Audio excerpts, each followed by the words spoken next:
Hello, ladies and gentlemen, and welcome to the 38th episode of Shardcast. I'm your host, Photylvania. In this episode, I'll be bringing you an exhibition matchup featuring a top 8 finalist in the February Hex TCG Pro Challenge Series tournament, Govir, who's no stranger to the Shardcast.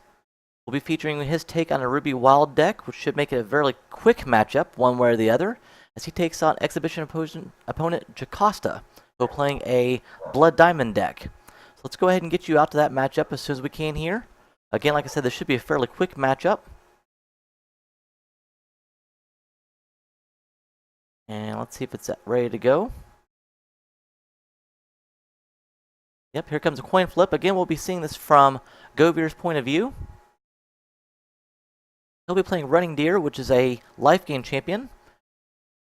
For 4 charges, you can gain 5 health. Whereas Jacosta in his Blood Diamond deck will be playing Dimid, which allows you for 2 charges to give any of your troops life drain. As both players exchange pleasantries there. Jacosta won the flip, and he chose to mulligan down to 6 cards. Govir looking over his 7 card hand, and he'll also mulligan down to 6.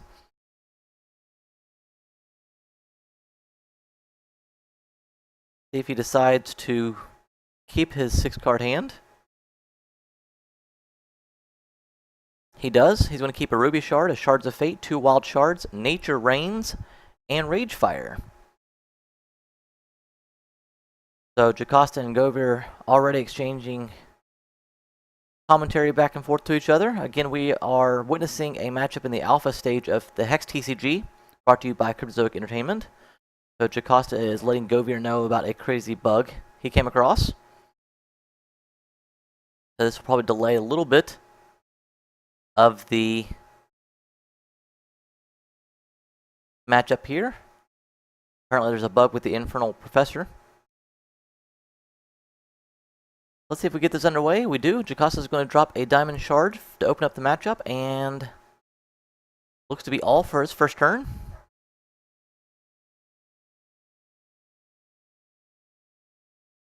Govir is going to pick up another Wild Shard as he starts things off on his side. And he'll play the Shards of Fate and go ahead and gain a Ruby Threshold. And pass turn back over.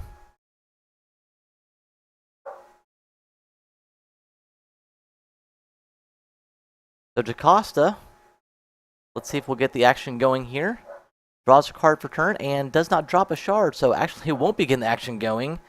Unfortunately, already Shard a little behind on the Shard count there, only having 1 Shard available. Govir will drop another Ruby Shard, opening up Ragefire. You saw a highlight there.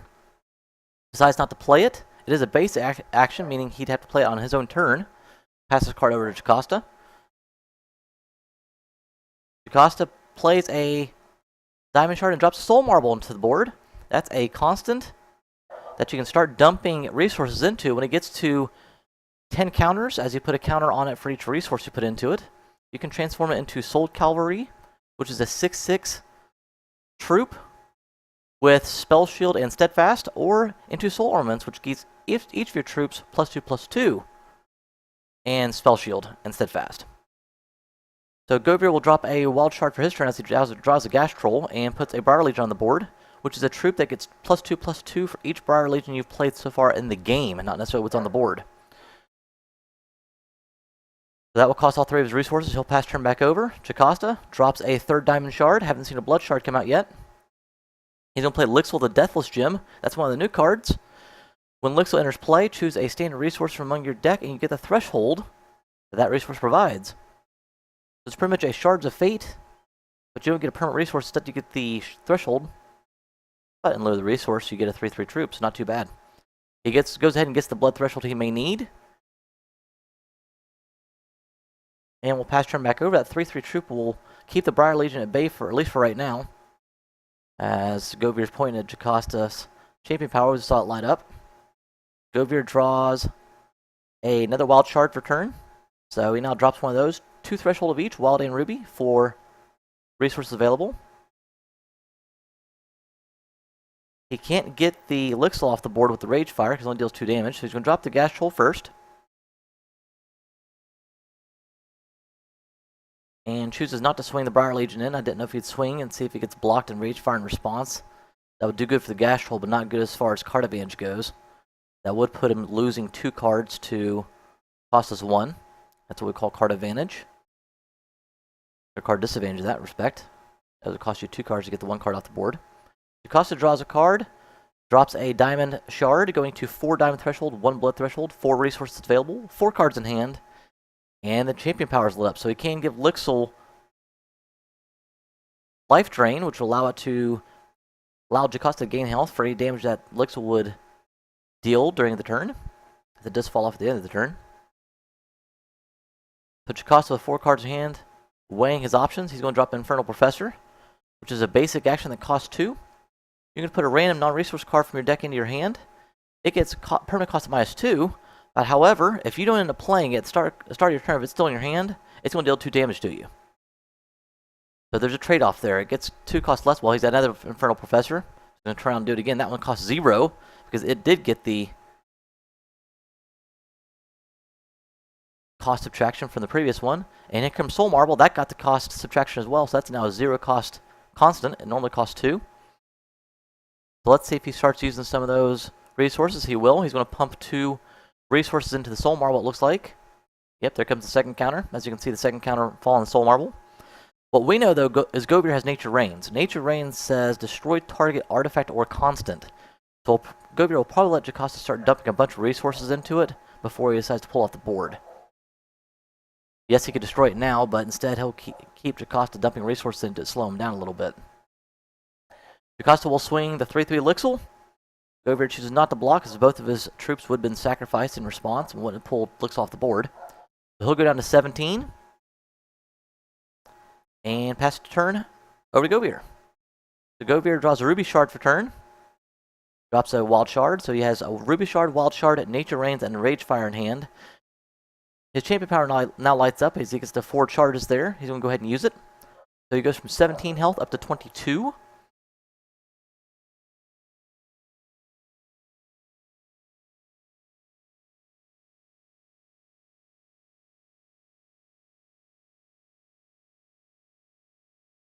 Govir looking over his options. He's wondering if he's going to go ahead and use the Rage Fire to not only escalate it and put it back in his deck, but also pump up his Gas Troll.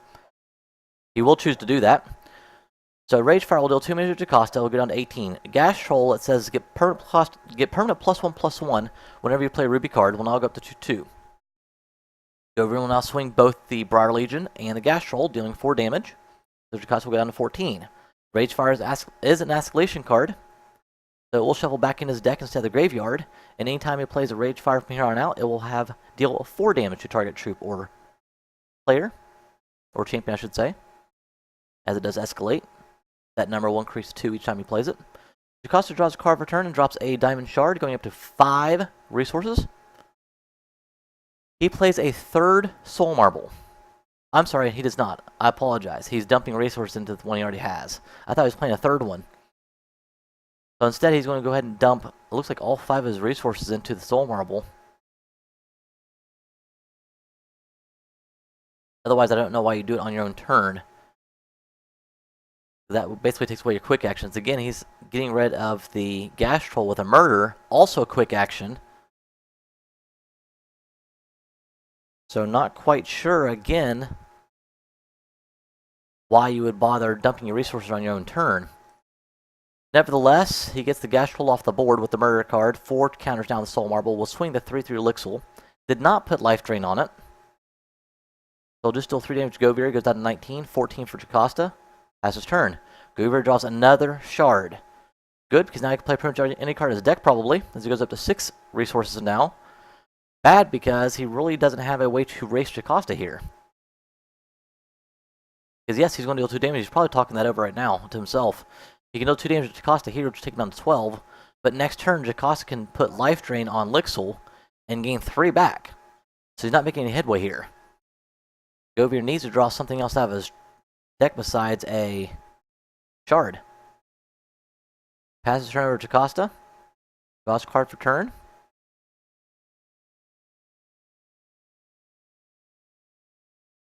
He's up to 3 cards in hand.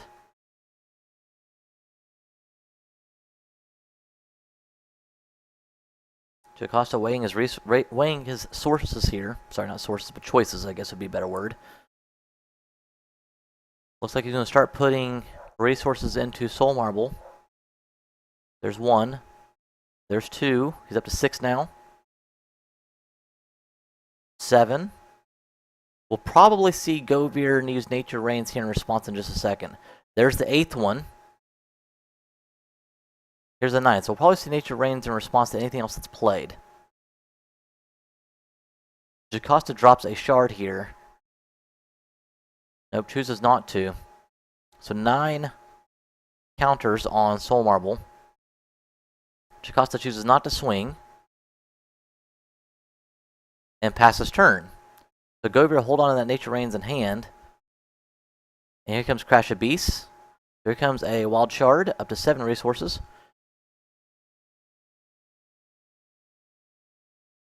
He will play Crash of Beasts, which is another escalation card. This will put a 3/3 Rhinoceros with Crush on the board. Crush is a keyword ability that says if you deal beyond lethal damage, any leftover damage will pass on through to the champion. So with 4 resources back, he will pass turn over to Jacosta. Jacosta will draw a card for turn and drop another shard. So we'll probably see Jacosta try to put the 10th counter. Here it comes. In response to trying to put the 10th counter on, Govir is going to go ahead and use his Nature Rains against Soul Marble. So it will resolve first from the chain. Last on, first off. That's how the chain works. So Jacosta has now dumped 10 resources into a card that doesn't really do anything for him. Actually 12 if you count how much it costs to play it.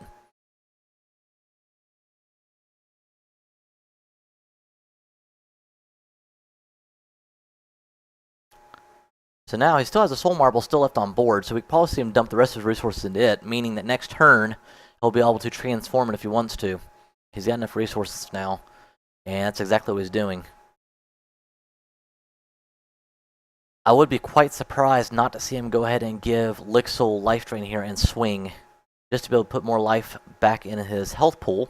As yep, the remaining 5 resources go on to Soul Marble. It now has 5 counters. His worst case scenario, he's going to trade with the... Nope, chooses not to. I would have thought he swung. Worst case scenario, he'd have traded with the Rhinoceros, taken the Rhinoceros off the board and still gained the 3 health. Best case scenario, it would have gone through.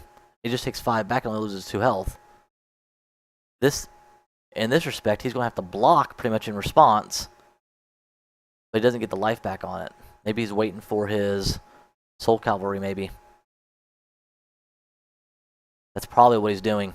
So we'll probably see him block the Rhinoceros here. Govir's going ahead and swing the 3/3 Rhinoceros. We'll probably see Lixil block here, trade him off. As Govir only has 1 card in hand, 8 resources back. He may worry about Wild Growth here, which would make the Rhinoceros 6/6, and they wouldn't trade, but he doesn't have one. He only has a Wild Shard in hand. So they trade. Again, we have Jacosta at 12, Govir at 19. Govir has a 2/2 Bar Leader on board. Jacosta has a Soul Marble on board. 4 cards in hand, 7 resources now as he drops one of his Diamond Shards. He'll be able to pump up Soul Marble to the required 10 counters. Govir is stuck with a Wild Shard in hand and a 2/2 Bar Leader on the board. Not able to do much about that.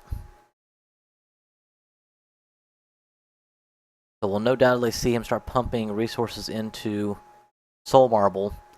He's got to be wondering if that card in hand for Govir is another Nature Rains. That would be quite unfortunate.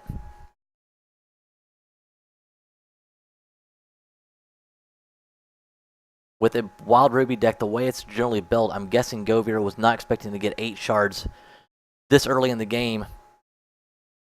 With a Wild Ruby deck, you're generally trying to outrace your opponent and win in the first 5 to 6 turns. Naturally, we're on turn 9 now, so... Yep, here comes Soul Marble. It's going to transform into the 6/6 with Steadfast and Spell Shield.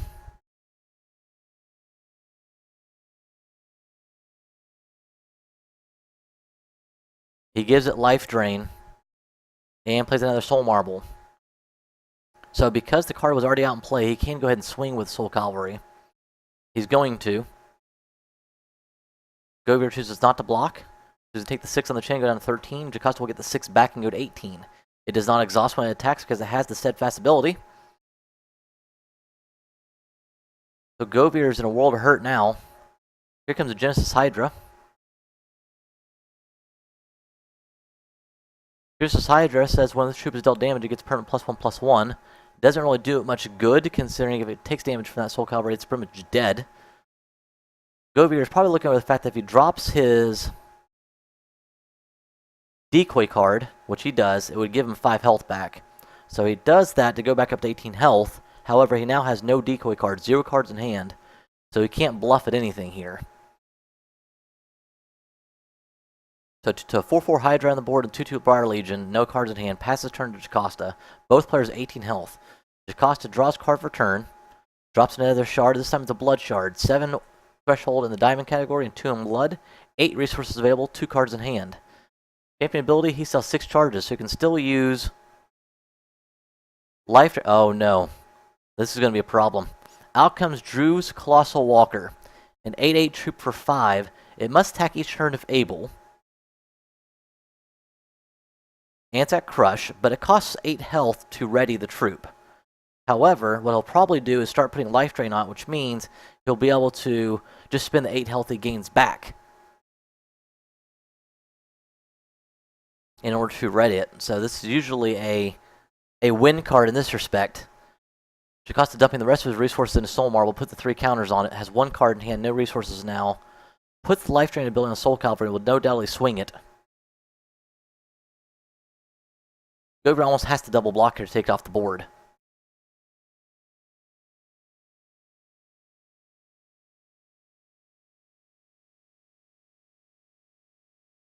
But then he's stuck facing a Colossal Walker until he can draw anything. So he chooses not to block this time. So it goes down to 12, Jacosta up to 24. Passes turn. If Govir draws another shard here, this is the most unfortunate luck. Yep, there it is. A 10th shard in an aggro deck.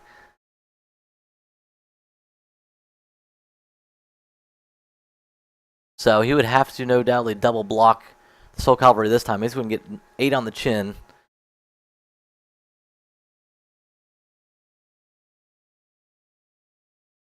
So looking at the fact that he's had 5 non-resource cards. He's had 16 cards, started with the 6, plus he has 10 turns. 16 non-resource cards.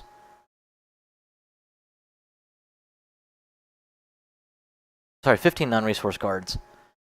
And 15 cards total, 10 of them being resource, 5 non-resource cards. So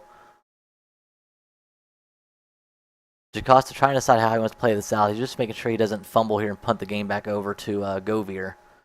So he gives Drew the life drain. Swings Drew only, knowing that Govir... Well, he swings them both. Govir can double block the cavalry here, but just delaying the inevitable. So here comes the GG from Govir.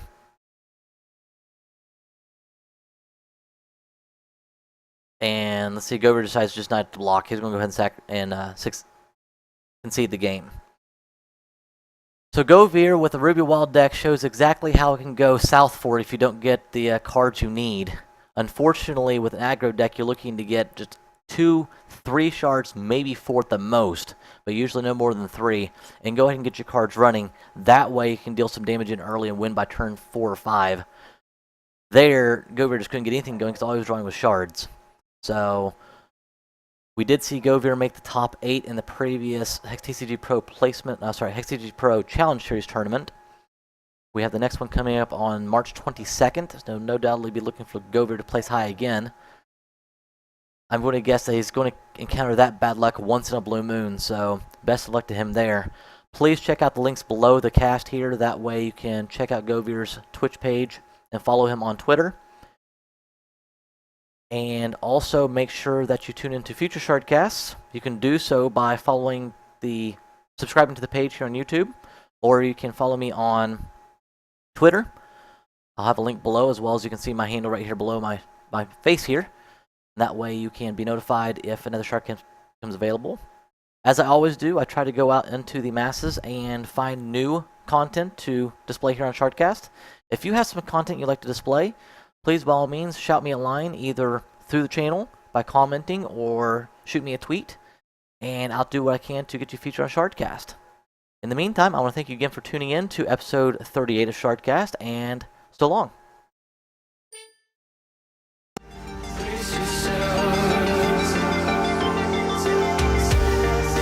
Brace yourself.